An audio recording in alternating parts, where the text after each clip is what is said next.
Near mint condition, the home of collected editions. That cover's so awesome. Absolute format is the best way to own this store. Time to empty those wallets and fill those shelves.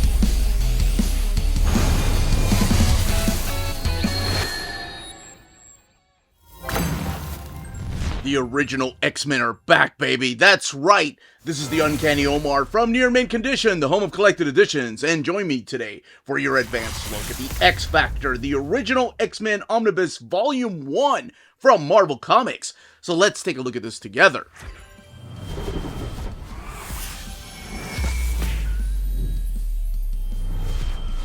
Now, before getting started, a big thank you to David Gabriel and the fine folks at Marvel for sending us an advanced copy of this omnibus. This omnibus is due out in the direct market or book market on September 3rd or September 4th, depending on where you get your books. This is the standard edition cover. This is the one that is going to be available everywhere, and it is supplied by Walter Simonson, featuring the original X-Men, as this is called. And I do want to compare it to the direct market cover featuring the team after the events of Fall of the Mutants. Actually, that is the third part of Fall of the Mutants. The spine is different, featuring Cyclops and Marvel Girl. Man, there's so much tension in this book. While the spine in the standard edition only features Cyclops. But everything underneath the dust jacket is the same. But the direct market cover, that is only available at places like cheapgraphicnovels.com, waltzcomicshop.com, bdcosmos.com, instocktrades.com, dyingbreedcollectors.com, organicpricebooks.com, readcomics.com, comicsbugle.com, or your local comic book store. And as I mentioned, everything else underneath the dust jacket is the same. So let's take a closer look at this. You have the X Factor logo, and of course the team right there of Cyclops, Marvel Girl, Beast, Angel, and Iceman. There's so much history behind this particular team. The original X-Men. And then the Marvel Omnibus logo, X Factor, the original X-Men, Volume 1. I do like the design that just wraps around. It's a very cool design. Big, bold face there on Cyclops. Now, if you're wondering where this goes in the reading order of X Factor, well, I've got you here. It's the very first volume. So there you have Peter David's run, and then, of course, we're getting a fourth volume of that. And if you're wondering where this goes in the reading order of X-Men, I've done a video on where to start reading these particular series. Here, let's look at the back while I'm talking about that. Like where to start reading New Mutants, and then the spin-offs X Factor and Wolverine. And honestly, really quick though, if you're wondering where this takes place, it can be read after issue 201 of Uncanny X-Men, which of course is featured in volume 5 of Uncanny X-Men Omnis. So you can keep reading that. I would read all that if you want to, and then read this. This does have the Mutant Massacre issues and the Fall of the Mutants. So a lot of the issues in here have been collected before, and I'll explain where in a little bit. And here is third Genesis. That's right, second Genesis was giant size. And a little bio on the creators: Bob Layton, Louise Simonson, Sal Buscema, Jackson Butch Guice. I thought they were two different guys when I was a kid. And Walter Simonson. Had arguments with my friends as to who was better. By the way, not sure if this matters to you or not, but the colors they're using are not the new colors like they've used in the Epic collection. They're actually going back to the classic colors instead of these new modernized colors. I know it doesn't bother everybody, but it does bother some people which colors they use. And I love this right here. They did the same thing with the Wolverine Omni designs, where we have some iconic moments, some panels from the internal comic books just put in here. Most of this, I want to say, is Walter Simonson, though. Okay, let's go ahead and open this book up. We're going to talk about the stories found in here. Without going too much into spoilers, we're going to talk about the comparison with the Epic Collection and the Thor Omnibus to see what colors they're using for this. And we're going to see all the goodies that they added in this book. Okay, let's go ahead and open this up. You have blue end sheets and the X Factor logo right there on the title page, and X Factor. And that is interesting that they're using that particular logo instead of the logo that it kicked off with right here, because it was changed later on. And here is your table of contents where you're going to find each of these issues, and properly mapped for the most part. There are a couple of things that I think I would have added, but that's just nitpicking. And I'll talk about what those are here in a little bit. And then we kick it off with Avengers 263. So collected in this omnibus is Avengers 263, Fantastic Four 286, X Factor 1 through 26, Annuals 1 and 2, Iron Man Annual number 8, Amazing Spider-Man 282, I love that story, Thor 373 and 374, as well as 377 and 378, Power Pack 27 and 35, and Mephisto versus Volume 2, or issue number 2, which is the X Factor issue, Incredible Hulk 336 to 337, Secret Wars 2 number 5, and then material from Marvel Fanfare number 40, and Classic X-Men 8 through 43. The book has 1,248 pages and retails for $125. Okay, I think it goes without saying, especially since the title of this book is called The Original X-Men, there's going to be talk of some spoilers as to what's happened previously. So if you're not a fan of spoilers, even minor ones, by all means, even putting me on mute is going to spoil some things. Maybe just skip to the back matter. I don't know. It's up to you. But I am going to talk about some minor spoilers. So, previously on X-Men, wow, that sounded really bad. But Jean Grey, Phoenix, died, sacrificing herself in issue 137. Cyclops left the team for a little while. He comes back, and Jean's dead. He ends up finding somebody else, a young lady named Madeline Pryor, who looks just like Jean Grey.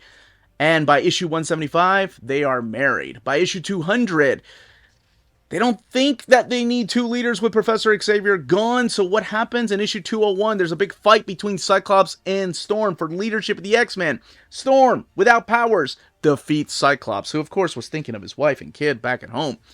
So he goes on to live a happily married life, while Storm stays and leads the X-Men.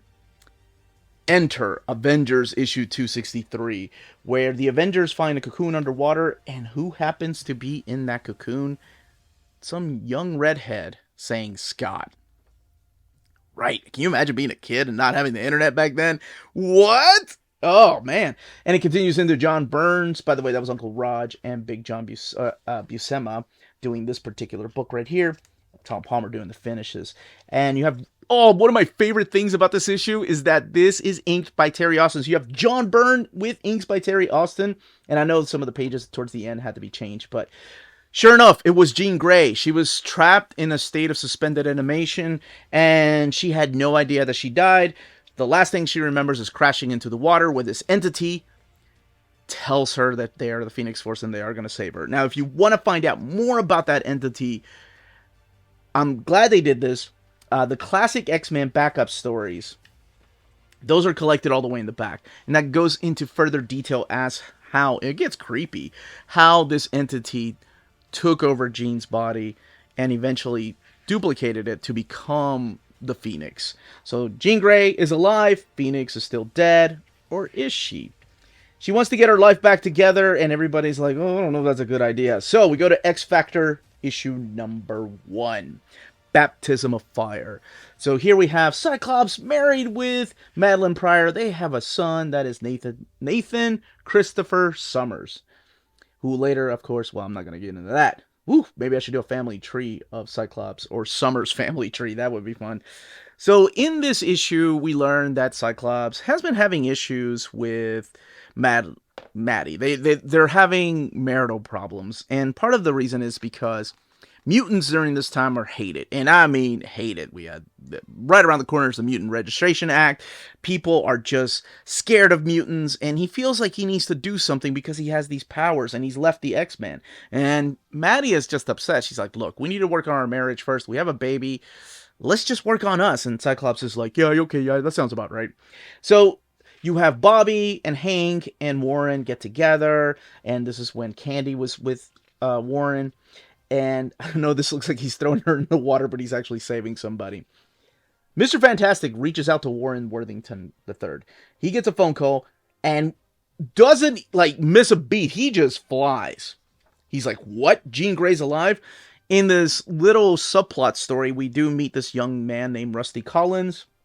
A lot different than the character in Deadpool number 2.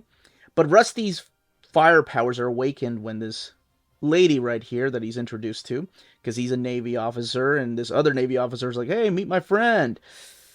Oh my goodness. So he ends up burning her and just running away. Now remember, this is when humans are so afraid of mutants, they don't know what to do. So Warren is reunited with Jean. He doesn't believe it, so he makes a phone call to Cyclops. He's like, yo, Jean's still alive. And Cyclops is like, shut up, man. I'm with my lady and my baby. And then Cyclops is like, what? And without missing a beat, he's like, I gotta go. Damn. Yeah, we could talk about that later on. But he leaves, and he's reunited with Jean. Now, keep in mind, Jean, the last thing she remembers is hitting the water in X-Men 101, or actually issue 100, I guess, when the ship crashes. No, that was at the beginning of 101.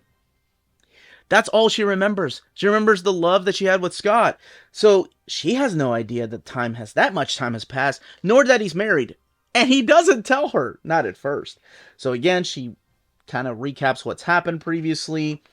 They all catch up, and Cyclops just kind of runs away. Like, he doesn't know what to do exactly.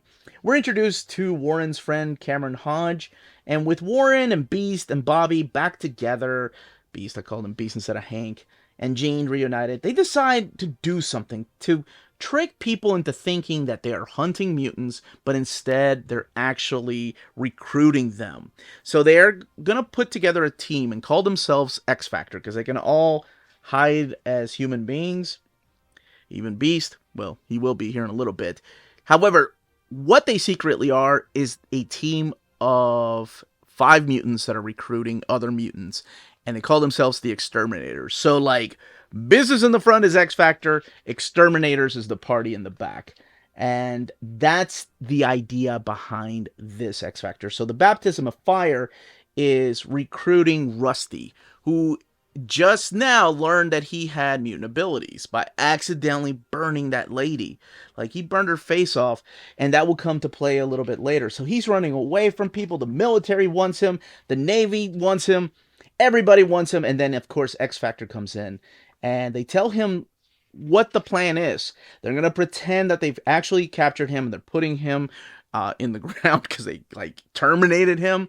But instead, they're going to take him back home and build a navy, and he's going to live with them. And that is Baptism of Fire. Meanwhile, Maddie sitting at home, waiting on her husband to come back. But instead of coming back, she'll see ads for X Factor with Jean and Cyclops together. Man, that's cold. There's a reason why there was a whole movement about Cyclops. So Jean again has flashbacks of this crash. Cyclops is dealing with the fact that Jean is back. We are introduced to some new enemies, the Alliance of Evil, that is led by Tower. And one of the very first things that the Alliance of Evil does is, well, part of the Alliance of Evil, is we're introduced, or reintroduced rather, to this gentleman right here. And this guy appeared in the Amazing Adventures, where Beast turned into this blue furry beast. And what he's trying to do is degenerate, so devolve Beast, because he has his own son. This is Artie, and Artie plays a big part in X Factor. And of course, if you've read Generation X, or if you've read, heck, even in the Krakoa era, Artie is there. And Artie can project his thoughts because he's a mute. So that's what he's trying to do, and he's testing everything on Hank. Meanwhile, the rest of the team is fighting Tower, and they're trying to figure out where he is. So that's why you see Beast in the direct market cover with his human form, because by the end of this, he does become human again. Now, that's the way he started off, and of course, it's comics. So if you've been reading comics nowadays, you know what Beast looks like, and he don't look like that. Look at that hair. So we're introduced to Frenzy in issue number 4, who is another member of the Alliance of Evil, who's kind of like the new Brotherhood of Evil Mutants, but because there are no more evil mutants, they're now Freedom Force, we're getting an Alliance of Evil. And they answer to somebody that they're calling the Master, and we'll find out who that is in a little bit. This is the annual, which is a really sad issue. This, I believe, is written by Bob Harris, if I'm not mistaken. I could be mistaken. But it is all about Willie. And Willie has an imaginary friend. Yeah, Bob Harris. Paul Neary, man, doing the pencils. He has an imaginary friend that is making him do evil things. Now, is the imaginary friend a part of his mutant abilities? Well, maybe. And things don't go that well. The annual #1 of X Factor is about going into this Iron Curtain, which in Russia they have a bunch of mutants that they're testing and experimenting on. And because they're X Factor, they need to do the right thing and infiltrate. So here is X Factor issue #5. This is the first full appearance of the Alliance of Evil. We met Frenzy, we met Tower, now we have Stinger, and we have Time Shadow. Again, all working for somebody. Now, during this time, it is very important to note that this is Bob Layton and Jackson Geis, or Butch Geis, working together. They're the ones that kicked off the series. By the next issue, though, Apocalypse, we do have Louise Simonson coming in as the new writer on X Factor. So if you're expecting some wheezy stuff at the beginning, she doesn't come in until issue #6, which is the first full appearance of Apocalypse. Now, I will say he's a little bit different. You know, the idea is still there, that he's trying to recruit the strongest mutants, but he's not the same type of character. This is Glowworm and Bulk, who are Morlocks, and these are sad mutants, because this is where you learn you can't help every mutant either, especially when they're radioactive like these two. Now, this is also the first appearance of a couple of characters, Trish Tilby right here, who will become Hank's lady later on. And Vera comes back from the early pages, so if you're a fan of the X-Men, she comes back from those pages. Like, I think issue #17 or so, she made her first appearance. We're also introduced to this other character, this other Morlock named Skids, and she has this constant barrier around her so nobody can touch her. This is an awesome issue of The Amazing Spider-Man where J. Jonah decides, well, maybe I should hire these X Factor people to come take care of Spider-Man. And that's exactly what happens. He calls X Factor and they're like, man, we just got a weird gig. We gotta go and beat up Spider-Man because J. Jonah just called. I am talking about every issue, and apologies for that. Okay, so there's a fight with Freedom Force because they're after Rusty, and keep in mind, Freedom Force during this time is working for the government. So you have Spiral, you have Mystique who's leading them, Spider-Woman 2, I love that Spider-Woman, Pyro, and Avalanche, and of course, the Blob. And there's a big fight that takes them into the Morlock tunnels. This is the quick little crossover with X-Men. If you were reading Uncanny X-Men, I think it's issue 210, if I'm not mistaken, where you see these same panels in that issue, and it leads into the Mutant Massacre. Now, it is very important to note that in the Mutant Massacre, this does not contain any of the Uncanny X-Men issues. It just has the X Factor issues. So, Morlocks are being killed by these new characters named the Marauders. Someone has hired the Marauders to go and slaughter these particular Morlocks. Now, one thing I want to do is talk about issue 373, and I said I would do a comparison, because what they're doing is using the original colors instead of the modern colors, like the Walter Simonson Omnibus. So, keep in mind, it's the same story, it's been collected before, but this time around, they're using the original colors instead of the new colors. So, rest assured, these are the new, or the rescans. Alright, so Mutant Massacre happens, a crossover with Power Pack, Sabretooth. Believe it or not, Sabretooth finds X Factor before he finds Wolverine. We meet Berserker here, who has this really deep story to tell. Man, there's so much to talk about. Okay, remember when I said I just had one nitpick to talk about? And that is Secret Wars 2, #5. And I get it. The entire issue's collected in here. I wish they had just collected the parts with Boom Boom, but she was a lot in that issue. It would have been nice to put that here, but the entire issue's in the back. So if you really, really love Boom Boom, her entire first appearance is all the way in the back. Mark Silvestri doing some fill-in issues here. And Warren, man, just dealing with horrible things that have happened. This is one of my favorite issues right here. And it's one of my favorite issues because, to me, this was the first time I ever heard of the 12. And the 12 will be a huge part in X-Men lore for decades to come. It wasn't resolved until Apocalypse the 12. And regardless of how you feel about that, the buildup has been there for so many years. This is the Mephisto issue. And, this issue right here. Mephisto continues into X-Men and Avengers, by the way. Mephisto versus X-Men, Mephisto versus Avengers. But they do kind of give you a wrap-up of what happens. Or a quick little write-up. This is such an underrated story, and I'm glad it is finally collected somewhere. This comes from Marvel Fanfare, issue number 40, and it is by Anna Senti and David Mazzucchelli. And it is about this lady who believes an angel actually landed in her house. And it is such a magical and beautiful story, completely underrated. When I got to interview Anna Senti, we actually talked about it because I don't think it gets brought up enough. It is a beautiful story with David Mazzucchelli doing the artwork in there. Now, he comes back from time to time. You have the Thor issues where I think it's important to include these because this is the one where he's manipulating Iceman. Loki's manipulating Iceman, and it kind of taps his energy out. And you'll see what he'll be doing later on. This is one that's drawn by David Mazzucchelli. Yeah. This is Richter. That's trying to do the right thing. And remember that lady that I said he burned her face off? So he wants to take her to Mask, who is down here in the Morlock tunnels, and make a deal with him. If he restores her face, he'll give him something. And if you know the character of Mask, he hates beauty. Now, I skipped a particular issue. Issue number 15, to me, is one of the most powerful issues that doesn't get talked about often in X-Men. It is deep, it is sad, and there's ramifications of that happen later. So, for the time being, Warren is out of the team. We have Caliban, one of the Morlocks that decides to join the team. He gets his own costume, so that's awesome, all right. We're recruiting new kids, including Richter, who is tied up to this machine. He blames somebody called the Right, and this is his first appearance, and we'll learn more about the Right as we go through here.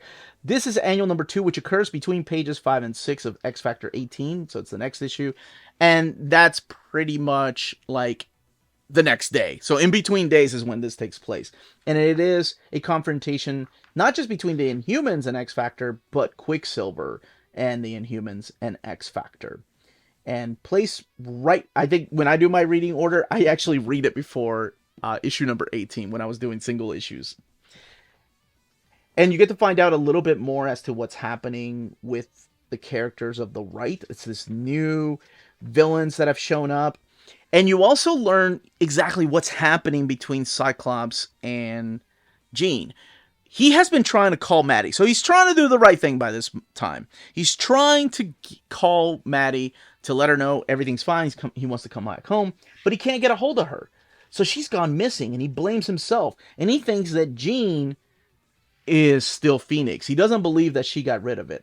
Meanwhile, Apocalypse behind the scenes has been recruiting mutants like Morlock, a young girl, and a man that was trapped in an iron lung. And he's making his own horsemen. In his own horsemen, he has war, famine, and pestilence. And just like that, he can take their powers away. So this really starts building up what Apocalypse is. And he's making death right now. And this is when X Factor first fights the Horsemen of Apocalypse, which of course will lead into the fall of the mutants. I love this era. I love this era because this is like getting to know all these other supporting casts. Like you have Richter, you've got Rusty, Skids has moved in, Leech, who was a Morlock because of the mutant massacre, his mom passed away, so now he's living with them, and Artie. I love them, and then later on, of course, they get moved into New Mutants because also Louise Simonson loved writing those particular characters. We still don't know the identity of the leader of the Hand, or I'm not the Hand, the Right. I always wanted to team up between the Right and the Hand when I was a kid. I was like, wouldn't that be cool? It would be the Right Hand. This is the Incredible Hulk issues right here, where X Factor gets called in to deal with the Hulk, but not the entire team. And then this is the big fight against the Right, and trying to figure out who it is that is pulling the strings behind the Right, who it is that's making people think that Jean Grey is still the Phoenix. What's going on with Maddie? Well, if you want to know what's going on with Maddie, read the pages of Uncanny X-Men. And then eventually it leads into the fall of the mutants, the big fight against Apocalypse and his new horseman, Death. And this is when things just change here. And oh my gosh, there's betrayal, there is death. And then X Factor gets a new ship through here, or a new base, home base. There's the Power Pack issue that ties heavily into there. and it's important too because something big happens to a character in that issue. So I'm glad it's properly collected in here and properly mapped. This is the aftermath. Oh no, this is the Fantastic Four issue right here, which shows like the celebration after the fall of the mutants when X Factor comes back to Earth and they get new costumes. All right, so let's talk about the extras. Let's talk about the back matter. So the bonus stories are collected back here. Remember when I said they'd be fleshed out? Oh, this still scares me. How Jean became the Phoenix is back here, and then the entire issue of Secret Wars 2. First appearance of Boom Boom, issue number 5, is collected in here in its entirety. You have the Marvel Age stuff back here. There's a lot of, like, really cool information. Like, the history of X Factor and how it was going to be and what it eventually became, to me, is one of the most interesting things, right? You had disagreements between editors. Like, Chris Claremont was like, why don't we use Dazzler instead of Jean? Why would you not have the original 5? We got to bring her back. So then it was suggested that Sarah be used, Jean's sister, that she was also a mutant. And I found those stories to be so intriguing, like the behind the scenes. And I was a kid. I had no idea these things were happening. This is the Fall of the Mutants. So something you'll notice is that the Fall of the Mutants and Mutant Massacre issues of X-Men and New Mutants are not collected in here because they're still standalone. Now, when we get to Inferno, there will be some. These are the original pages right here. And then the editorial decided to make some changes. And we have some of the several cover drafts, like original costumes that they were going to use for the characters, and then that got changed. So I love the fact that it's all collected in here. Spidey Magazine original art again. The Top Secret, the return of the original X-Men. I love this cover because this made me think, oh, Joe Madureira really, really was channeling Arthur Adams. Like, if you look at that and look at Joe Mad's faces, oh my gosh. These are unused covers. Some more stuff from that's the Marvel Age stuff right there. Ads for Fall of the Mutants. Mutant Registration Act. The connecting covers of issues 24, 25, and 26. Now, I do need to talk about, as I'm flipping through here, the double dipping. So if you have books like Mutant Massacre, if you have The Fall of the Mutants, and even Inferno Prologue, that will collect most of this book. For the first time, though, this is collecting X Factor 1 through 8 and annuals 1 and 2. So, or not actually just annual number 1. 2 has been collected before in their entirety. And as I was flipping through here, you saw there's no letter pages. It is just the main story and covers in the back here. If you have, Secret Wars 2, that does collect the Secret Wars 2 issue. If you have the Incredible Hulk Omnibus by Peter David, that includes the Hulk issues. Mephisto also has not been collected in oversized format, so I guess that one's new. Iron Man, annual number 8, also not collected in oversized format. Spider-Man 282. Do I know something about that? No, we're getting the Black Costume Saga, or the Alien Costume Saga. Another trade paperback covers here. So let's look at the build. 1,248 pages, printed at the Donnelly printer.